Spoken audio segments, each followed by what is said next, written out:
So I'll be taking a sort of an interactive session. And if you have any doubts or if you have any questions, you can put up in the chat box. And as it is an interactive session, I'll be asking certain questions in between. You can unmute yourself and also try and answer if possible. So basically,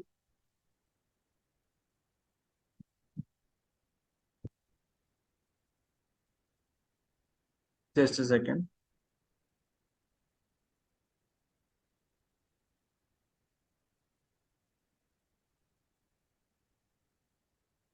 Who do you think I am? Apart from me being a psychiatrist, what are the things do you think we do? Or do you know who else does similar kind of work?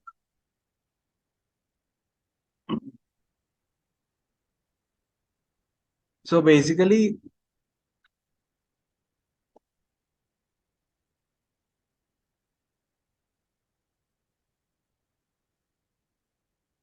there is a difference between a psychologist and a psychiatrist. Psychiatrist is someone who has done MBBS degree for a period of 5.5 years. Then after that, who has done a MD psychiatry for a period of 3 years. So in total of 8.5 years, we are supposed to do to get a psychiatrist degree. Whereas psychologist tends from BSc psychology to BA psychology. Then he can further go on to do post graduation in clinical psychology, psychotherapy, etc., where it lasts for a total period of 4 to 5 years. And per se, psychologist is not supposed to prescribe any medications. He's supposed to do only counseling. Whereas psychiatrist has a license to prescribe medications as well as do counseling. So we take up both a holistic approach and comprehensive approach of including both psychiatric medications and also giving counseling, because we believe a person's holistic development should include both counseling and psychological and psychiatric medications, whereas in psychology it only involves counseling. And for that reason, there might be chances that certain cases do not resolve when you go to a psychologist, but when you come to a psychiatrist, they'll assess your situation, so you'll know if you need a counseling, or if you need psychiatric medications, or if you know need both counseling and psychiatric medications. So coming to a psychiatrist will involve more comprehensive work, more holistic approach to the development of the mental health of an individual. Apart from this, there are other counselors who do for a period of 6 months courses, 1 year courses, and they tend to do this counseling work. And they have their own set of individuals who go to them, and they do their own therapy and own counseling. So, but like said and done, they tend to do for a period of 6 months and 1 year, and then they come into treating helping individuals. So that's a basic difference between psychologist, psychiatrist, or a counselor as such. So have you ever visited one psychiatrist or a psychologist or a counselor? Yeah.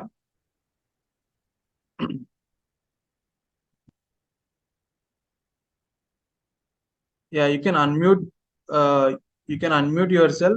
So I just want to know, have you ever visited one? Yeah, no, Vamshi. Yeah. So do you know any friend of yours who has visited a psychologist or a psychiatrist? Rajkumar? Anybody? Anybody in the chat list? No, no, Vamshi. Okay. Yeah. So we tend to see a lot of individuals going to psychiatrists, psychologists, and the main reason for them remains remains stress. So as you go for work, you have a lot of stresses, like there are deadlines to achieve. You have to take care of your family relationships, personal relationships, and also you have to take care of your physical needs, such as you need enough sleep, enough appetite, you have to eat well. So if you're not able to maintain all of them, or if something is overburdened, you tend to go in a sort of stress, and this is when your body isn't able to take well and your mind isn't able to take well. So this is how most of we tend to go to psychiatrist or psychologist. Even for normal counseling, they we tend to go. So this is a picture which shows how different areas our body can go into stress, our mind can go into stress. So we have deadlines to achieve, we have mails to see, we have certain family issues, certain calls to immediately reach. So these are the various where places where we get into stress. So what is stress? I know many people say stress is something which actually motivates you to do something better in life, which is actually a great motivator, which brings you a lot of.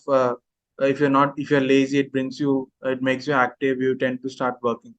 But in reality, stress is not always a motivator.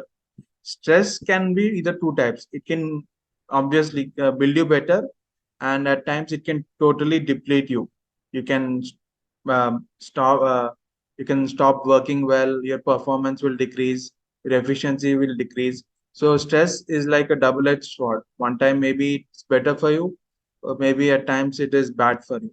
So all those who say it's a great motivator, maybe they have to think twice before they say. So a lot of people tend to go to work, and they have a lot of stress at work.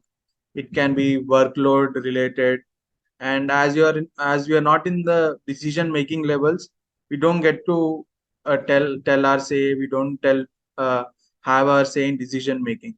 So and this frustrates us because as you're part of an organization, you feel like giving your say, telling something of your views, so that uh, this helps in holistic development of organization. But in lot of organizations, we don't get to do that. So that is another stressor.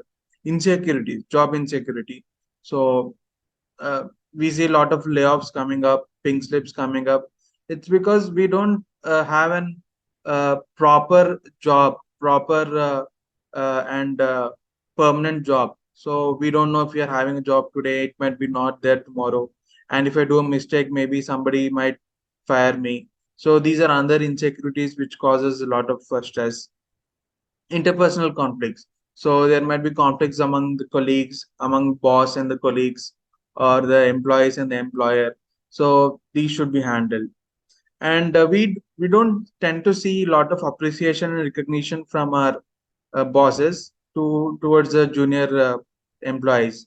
That should be there. We need them to appreciate them. We need to recognize their hard work, and if they are doing some mistake, we need them to make them sit down and explain them. So there should be proper appreciation and also recognition, and most importantly, work life imbalance.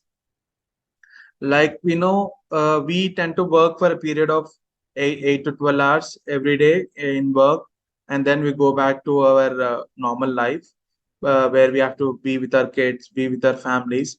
But but as the deadlines keep coming, we tend to take our work to home, and this tends to hamper our relationship with our family members. They'll be like, you are not spending time with us, you're not being with us. So work life balance is another important thing which needs to be maintained. So, uh, what can be the further consequences of stress? What can stress lead to? Anybody in the chat who can try and guess what can it lead to? What happens?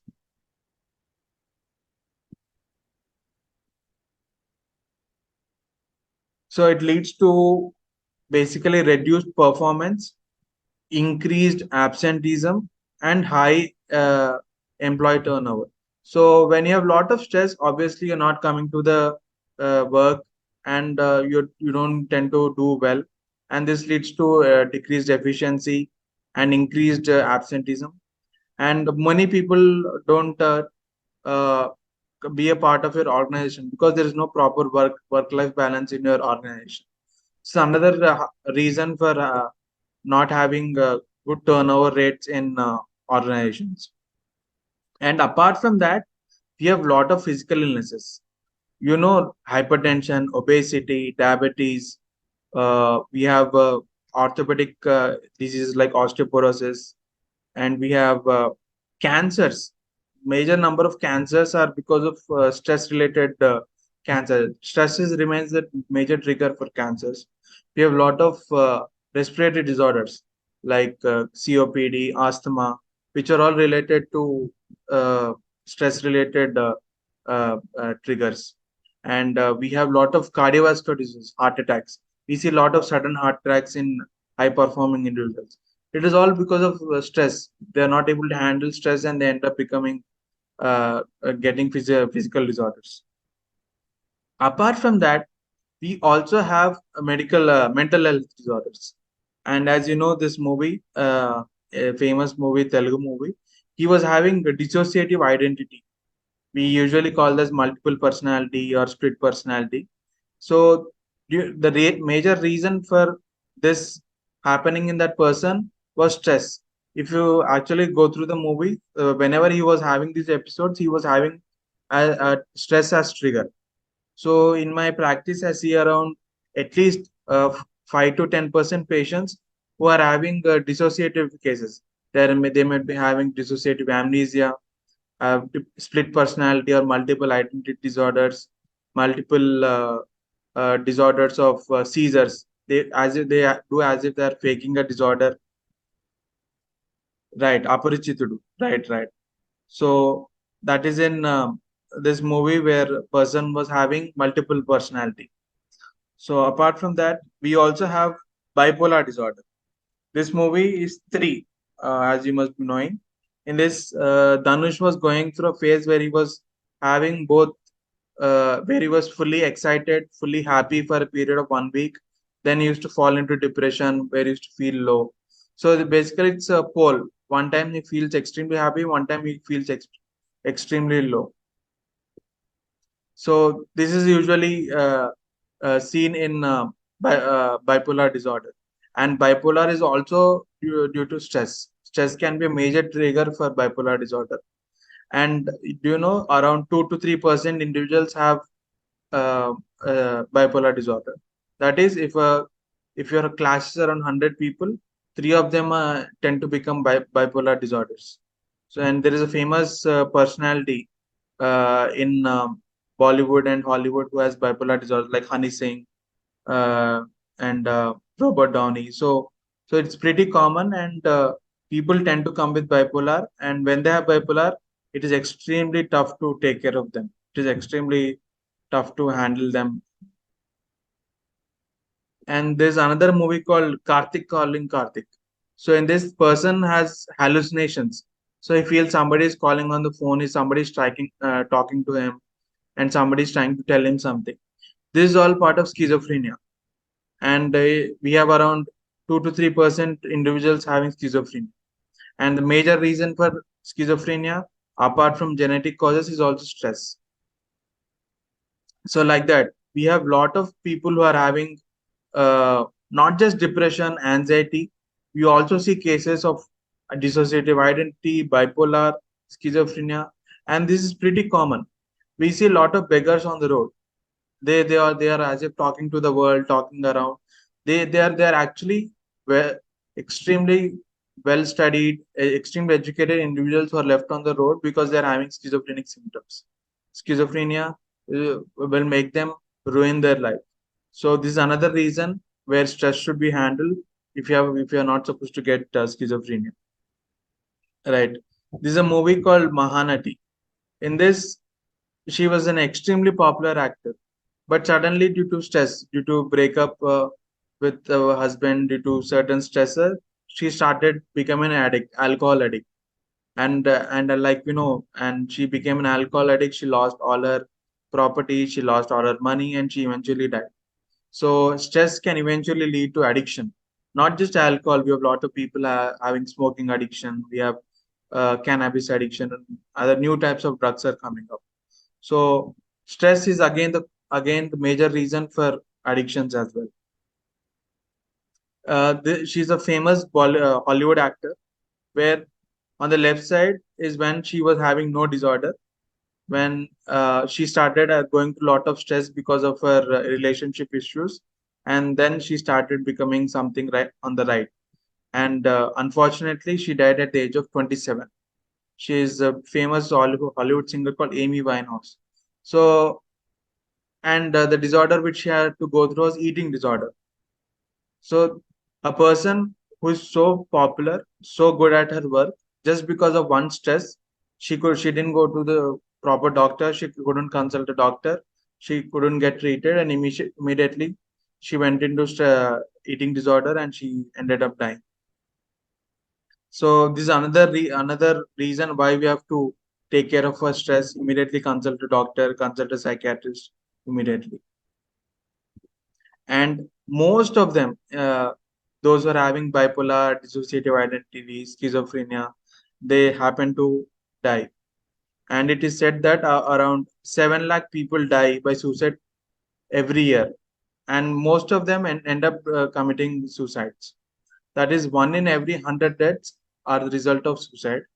And suicide is more common in men than women. Men tend to have higher rates of suicide than women, and who are of older age, more than 50 years, it is slightly lesser. But who are of underage, less than 50, those who have not achieved much in their life, they tend to die. For example, I've shown actress from Mahanati or from eating disorder, Amy Winehouse, that they all died at an early age. Then and you know what? Suicide is more common in India than in USA, because in USA they tend to go to the doctor immediately. They have suicide helplines. Here we neglect any psychiatric illnesses. If there is any low mood, we tend to not go to the doctor. So it is more common in India than other developed countries.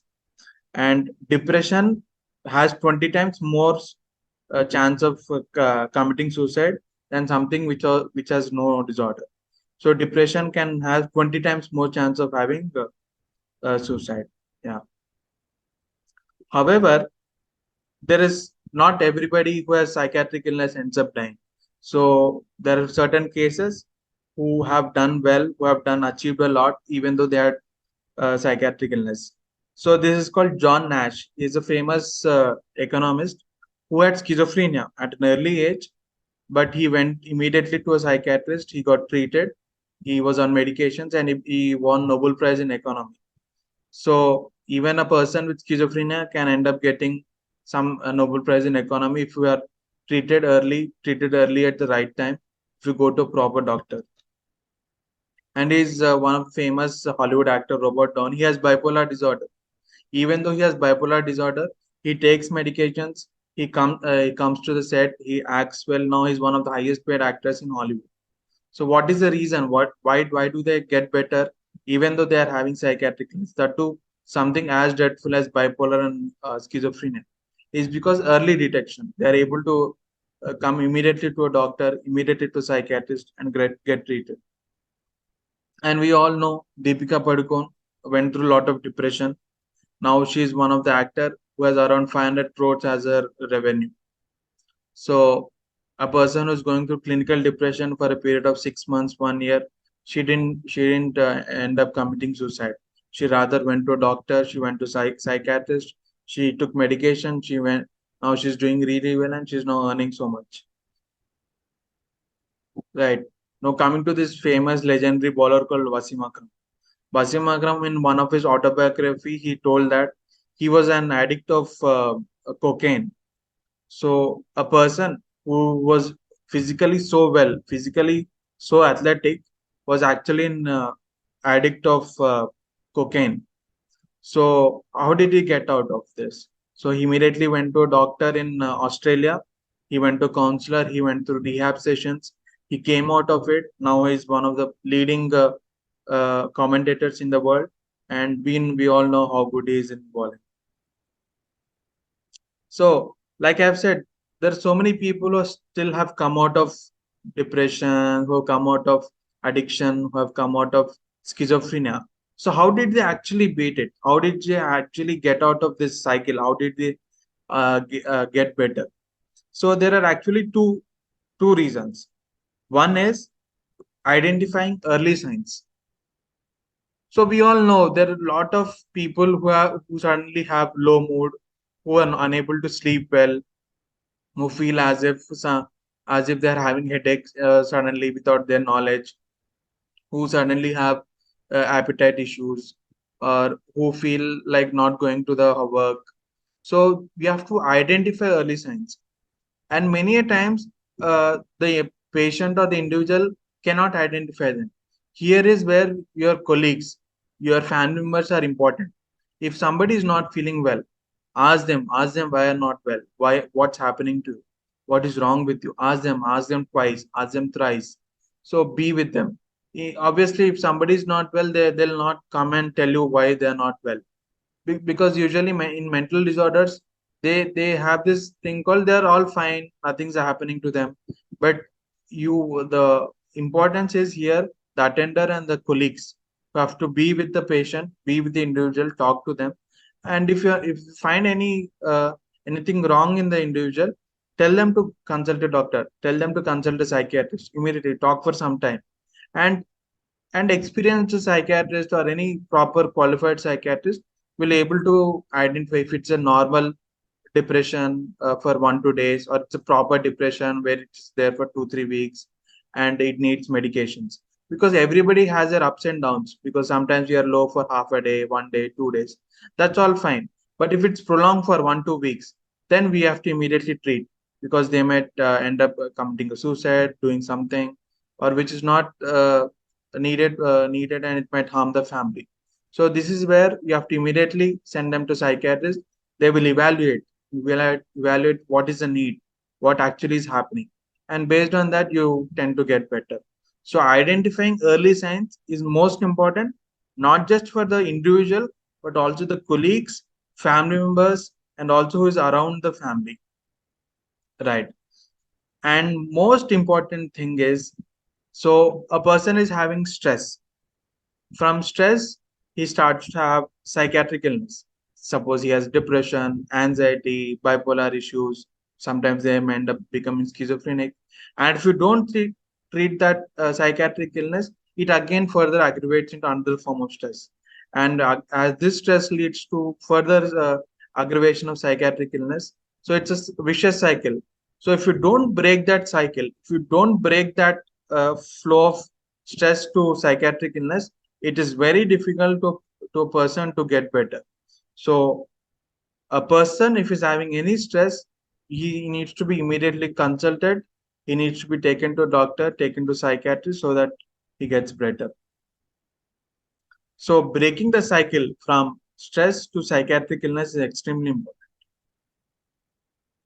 So as we see a lot of organizations having this, I'll just give few points how to break this cycle.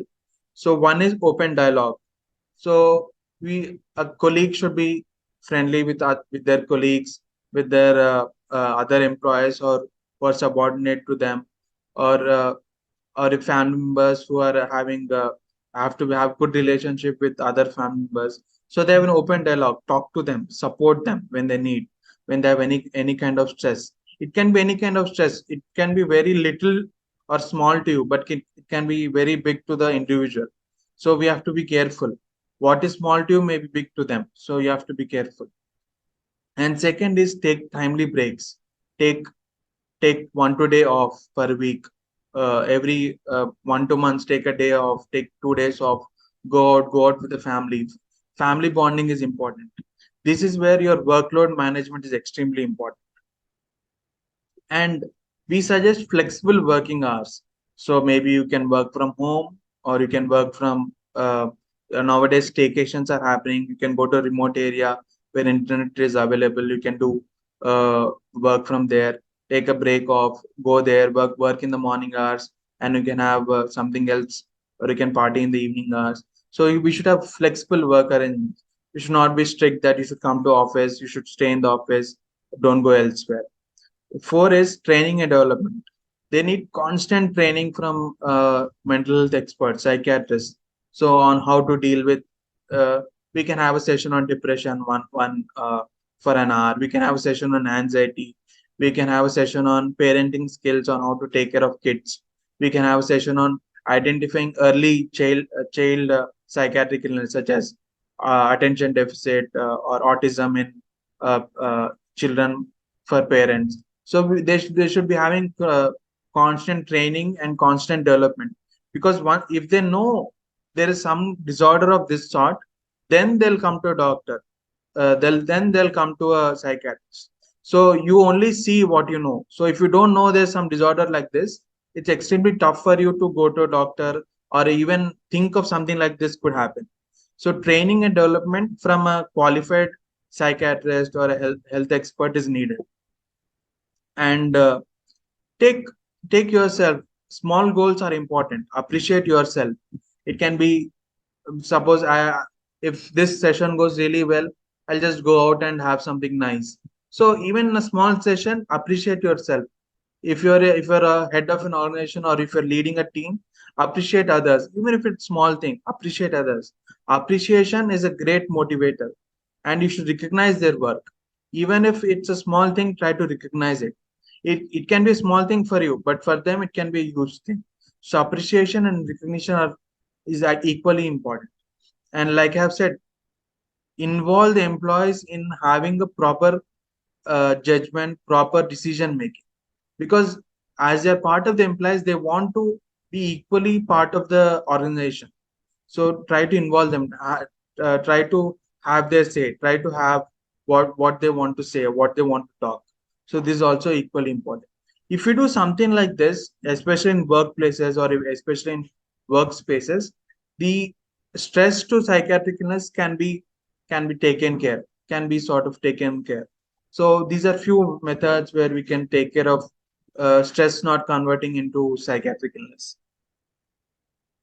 And most importantly, there should be a proper collaboration between the employee and the employer.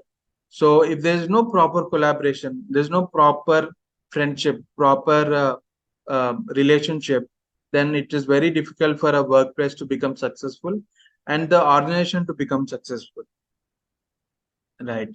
So in at last, I would like to say, if you break your leg, you're going to the doctor to get the leg healed. If something inside you feels like it's wounded, it's just like a physical injury. You've got to get help. There's nothing weak. It's just being strong. So basically, he says if a person is having a physical injury, we'll easily get a 2 months leave. But if a person is having depression and he's properly diagnosed, would a boss or would somebody in the organization give them 2 months leave? So I request, mental health should be equally important as physical injury, and at times more important than physical injury. And we need equal support for it as well. So this is one of the famous president of USA, Barack Obama, saying this. So yeah, so this is about understanding mind better. It's just a brief history, brief introduction on how what can stress lead to, what are different kind of disorders. We all know depression, anxiety can happen. Do we know certain disorders like schizophrenia, certain disorders like bipolar, dissociative identity, multiple personalities can also happen because of stress. So we should be careful. Uh, we should be extremely careful. The stress is immediately treated. You go to a doctor, go to a psychiatrist, and if you need any help, I will be there. You can contact me on this number, and you have my LinkedIn number as well, LinkedIn contact. And I have a small website, you can visit it. It is Dopamine for Thought. So that's about uh, workplace wellness and something about understanding your mind. This is just an introductory session. uh, I would like you to ask any doubts. You can unmute yourself and ask if you have anything in mind.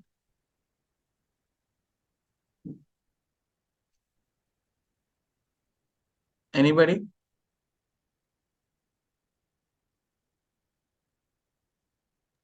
Yeah, thanks, Vamshi, for sharing the need of a psychiatrist uh, to get succeed uh, in the overall growth of the any person. So I see most of the famous persons. So what I came to know from the session. So most of the successful people who want to make the extraordinary things in their life. So definitely they have reached to the psychologist and they've taken the advice of them. So for health issues, we have a lot many doctors, but for the mental well-being and and for the overcoming all the stress and everything. I think it's clearly stated now you have a psychiatric consultation to be done to do the extra things. Yes, everyone can lead their life and they have their own way. But if they want to go to the extra mile of their life, so because if you want to achieve more, definitely you have to cross over the stress, the amount of stress will be more when compared to the normal person. So what all the high personalities who succeeded today? So through this session, I came to know. So they went to the psychiatric consultations and wherever they failed. So I think that's where they see the success in their life. Yeah, thanks for that, Vamshi. And there's a one more saying in the great epic of India's like Mahabharata. Even Arjuna can't win the Kurukshetra without the consultation of Lord Krishna. So that's where the comparison coming here when I was explaining the stories of the success people. One question. Thanks for all that, Vamshi. Just one question, Hari. Vamshi, just so I think till 35 people won't in the during the young age they have the very healthy. I mean they would be healthy, but I'm 40 now, almost near into 40. So after from 36 of age, so the family burdens increase, the response increase, and even the work, because initially when you joined in a 30 or 25, there's time you will be a fresher. If just you go to the office, that is fine for you because no one, the manager won't expect you to work more work from you. But once you reach a position of lead kind of thing, so where you have to take care of your work and you have to take care of your colleagues and your teammates work as well. So I see between 36 to 45, this kind of role we have to play. After that is a CEO level, that's a different case. But 90% in the who was working in IT company between 36 to 45, definitely they would be in the lead position. So even I was a lead in my company and I was we'll have a lot of stress managing the calls and everything. So, is there any way to control all those things? Because sometimes we feel when Saturday comes in, definitely we will take a whole rest. We feel a lot of stress. What are the work we done in the week from the work week, and Saturday Sunday we feel some relaxed, but definitely there were some other tasks will be there. So if we won't take rest, again the coming Monday will be become more tough for us to handle. So is any kind of tip can you suggest us to follow as a routine work and that would help us to come up at least not the complete stress, at least to free from some percentage of it. Right. So one major thing which I suggest to most of the employees or who are of in the age of 30, 45, where leading a team, is don't get your work home. If you're doing any job related work, do your work there itself.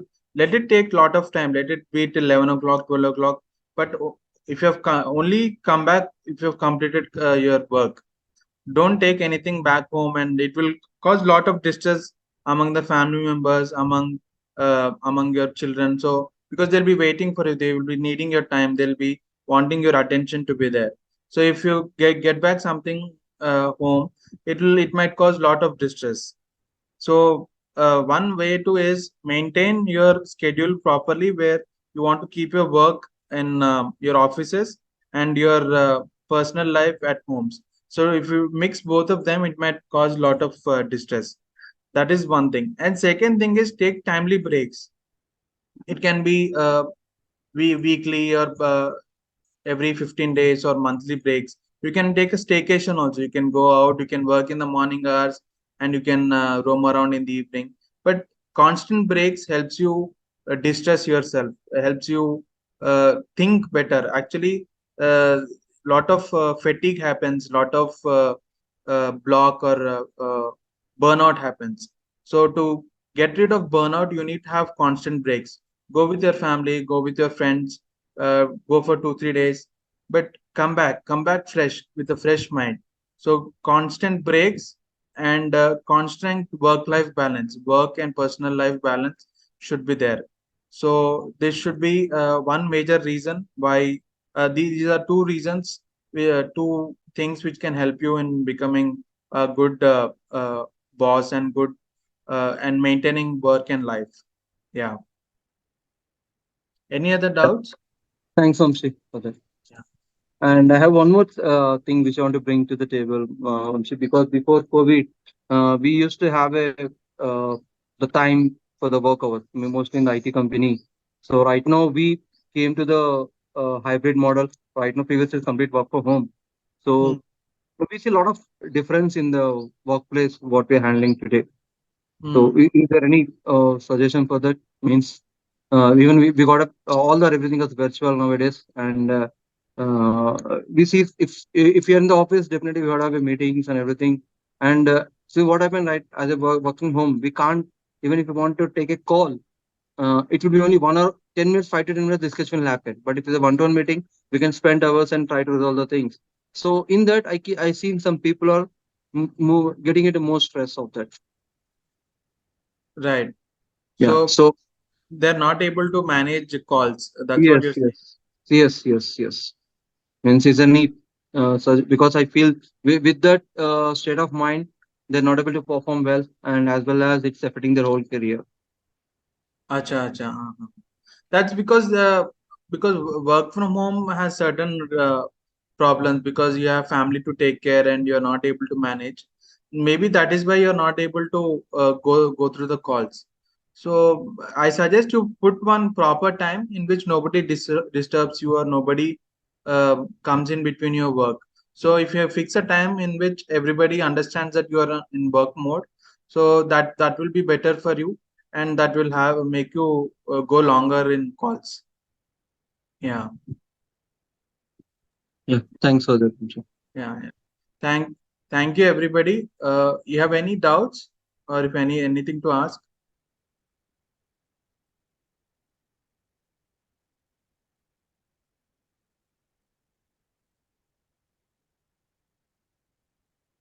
Yeah, you can contact me on this number, and if you have any doubts or if you have any stress related issues, psychiatric illnesses, if anybody is Yeah, having, Vamshi, I have one question. yeah, tell me.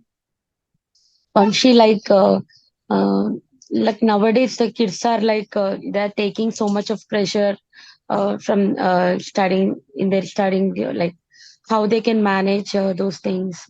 If you arrange such any session on that, then that could be good. Yeah. I'll I surely want to arrange. listen on that actually, especially on kids, Hmm. like how the child can be treated, Yeah. how they can get controlled by anger, anything. So Yeah. like that, I want a session so even my kid can listen to your conversation. Sure. I'll do one When session can you? for Yes. child and parenting skills and how to take care of children, identifying Okay. any child related psychiatric illnesses, or if they're Mm. having any behavioral issues. We'll surely have one session, and I'll let you know soon about that. Yeah. Yes. Yes. Yeah. Thank you. So yeah, thank you everybody. Uh, you can contact me on this number if you have any issues, and we'll meet again. I'll come up with a few more sessions, and we'll hopefully meet again. Thank you. Yeah. Yeah. Thanks all. Thanks, Vamshi. Thank you. Thank you, Vamshi.